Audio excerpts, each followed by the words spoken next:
Corona मरीज यहां पर बढ़ गए हैं। गाजियाबाद से ये खबर है, कोरोना मरीजों का आंकड़ा 169 पहुंच चुका है। गाजियाबाद में 84 कोरोना केसेस ठीक भी हुए हैं, लोग ठीक होकर अपने घर गए हैं। कुल 83 कोरोना पॉजिटिव एक्टिव केस इस वक्त हैं। गाजियाबाद के लिए अब तक कोरोना से जुड़ी ये सबसे बड़ी खबर है। इसी बीच हापुड़ से भी एक बड़ी खबर, यहां पर कोरोना के 10 नए मरीज मिले हैं। एक ही परिवार के 7 लोग बताए जा रहे हैं। लैब टेक्नीशियन के परिवार के 2 लोग भी कोरोना पॉजिटिव पाए गए। पिलखुआ मस्जिदपुरा में ये जो दोनों ही केस आए हैं वो पिलखुआ और मस्जिदपुरा के हैं।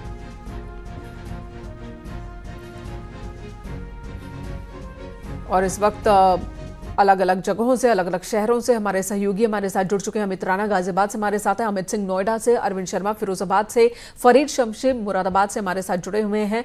सबसे पहले गाजियाबाद का रुख करते हैं। अमित, कल ही हम बात कर रहे थे और कल ही आप लगातार बता रहे थे कि लोगों की लापरवाही देखने को मिल रही है, जिन्हें काम नहीं है वो भी घर के बाहर बैठे हुए दिख रहे हैं।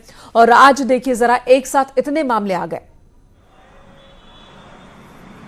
बिल्कुल मेनका, जो मैंने कल आपसे कहा था, ये कहना बिल्कुल अतिशयोक्ति नहीं होगी, क्योंकि जिस तरीके से लगातार लोगों को समझाया जा रहा था, शासन प्रशासन भी कह रहा था कि सड़कों पर मत निकलो, बावजूद उसके लोग बाग घरों से बाहर निकले। इसकी वजह से ही कोरोना से जुड़ी हुई सबसे बड़ी खबर जो गाजियाबाद से है कि बीते 24 घंटे के अंदर 23 नए मामले यहां कोरोना के देखने को मिले हैं। ये बहुत ही बड़ी खबर है गाजियाबाद के लिए, क्योंकि लगातार जब से लॉकडाउन 3 में जो रियायतें मिली थी, उन रियायतों का आम जनता बेहद ज्यादा फायदा उठा रही थी। आप अभी भी मेरे पीछे देख सकते हैं, तमाम यहाँ लोग बाग जा रहे हैं, चाहे उन्हें जरूरत है या नहीं है। यहाँ तमाम वो लोग बाग यहाँ से घर से निकले हुए हैं। सिर्फ इसी वजह से ये जो रेशो था एकाएक बढ़ा है गाजियाबाद का। नहीं तो जो जैसे ही ये कोरोना बीमारी आई थी, तब से 1 या 2 का ही मामला यहाँ देखने को मिल रहा था। लेकिन ये जो 23 मामले आए हैं वो किस इलाके के हैं अमित? सबसे ज्यादा जो मामले आए हैं वो 6 मामले तकरीबन खोड़ा के हैं। खोड़ा को पहले से ही सील किया जा चुका है। जैसा मैंने पहले भी आपको बताया था कि खोड़ा वो मामला जगह है जहां नोएडा, गाजियाबाद और दिल्ली तीनों की सीमाएं मिलती हैं। ऐसे में उसको पूर्णतः सील कर दिया गया है। वहीं 4 नए मामले लोनी से आए हैं और कुछ एक मामले अलग अलग इलाकों से आए हैं। कुल मिलाकर जो पेशेंट की संख्या है वो यहाँ पर 83 हो गई है। हालांकि एक खबर ये भी राहत भरी वाली है कि कुल जो 163 मामले थे, उनमें से 84 मामले ठीक होकर अपने घर भी जा चुके थे। 83 ऐसे मरीज हैं। लेकिन बड़ी खबर यही है, मैं इनका बार बार बताना चाहूंगा, और इस सबके पीछे वजह है आम जनता की सहभागिता ना होना। आम जनता जिसको कि इससे लड़ाई लड़नी थी, उस लड़ाई में वो विफल होती नजर आ रही है। जैसे ही बिल्कुल अमित, जैसा कि यहाँ पर रिकवरी रेट अभी तक बहुत अच्छी, लेकिन अब जब इतने मामले एक साथ आएंगे तो फिर तो खतरा बढ़ ही जाएगा। नोएडा गाजियाबाद से सटा हुआ है, नोएडा में भी लगातार मामले बढ़ रहे हैं, गौतम बुद्ध नगर में भी पूरे मामले बढ़ रहे हैं, और गाजियाबाद में अगर ऐसा होता है तो उसका असर भी नोएडा पर देखने को मिलेगा। अमित हमारे साथ हैं, अमित सिंह। अमित, नोएडा का हाल बताएं।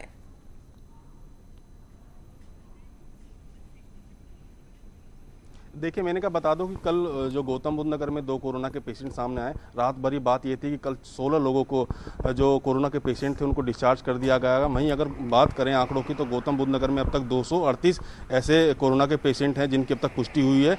वहीं राहत की बात है कि जनपद में लगभग 159 लोग ऐसे हैं जो पूर्ण रूप से ठीक होकर चले गए हैं। वहीं जो एक्टिव केस की बात करते हैं तो लगभग 76 ऐसे केस हैं जो अभी एक्टिव हैं और अलग अलग अस्पतालों में जिनका उपचार चल रहा है। वहीं मौत की बात करें तो 3 गौतम बुद्ध नगर में अब तक 3 लोगों की कोरोना के चलते मौत हो गई है। जिला प्रशासन कवायद की लगी है कि जिससे कोरोना का जो पेशेंट है वो या कोरोना का जो बढ़ता प्रकोप है उस पर अंकुश लगाया जाए। तो गौतम बुद्ध नगर से भी एक दूसरी और बड़ी खबर ये है कि जो यहाँ प्रवासी मजदूर थे, यहाँ से लगातार पलायन कर रहे थे, उनके लिए यहाँ से विशेष एक ट्रेन चलाई जाएगी। कल 16 तारीख में यहाँ से ट्रेन चलाई जाएगी जिनका रजिस्ट्रेशन जन सुनवाई पे किया जाएगा। उसके बाद यहाँ रजिस्ट्रेशन होने के बाद ही उस ट्रेन को यहाँ से बिहार और पूर्वांचल के लिए भेजा जाएगा। तो इसके लिए एक सवाल बहुत छोटे में जवाब दीजिएगा। जन सुनवाई पोर्टल पर रजिस्ट्रेशन जरूरी होगा। हर श्रमिक के पास तो स्मार्टफोन नहीं है, उनके पास इस तरह का कनेक्शन की कोई सुविधा नहीं है, तो फिर वो कैसे रजिस्ट्रेशन कराएं?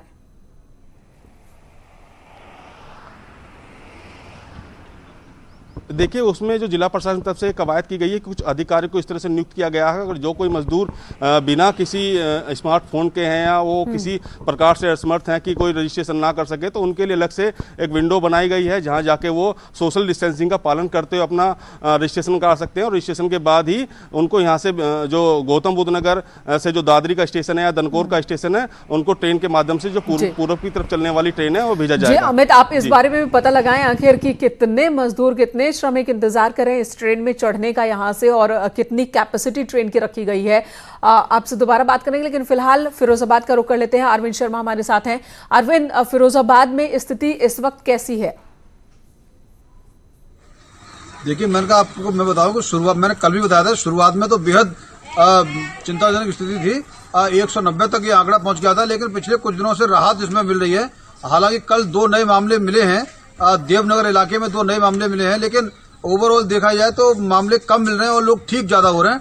131 लोग अभी तक ठीक हो चुके हैं। 190 में से 131 ठीक हो चुके हैं, कुछ का 4 लोग मर भी गए। तो 4 लोगों की मौत भी यहां पर हो चुकी है। फरीद मुरादाबाद से हमारे साथ। फरीद, बताएं मुरादाबाद का हाल।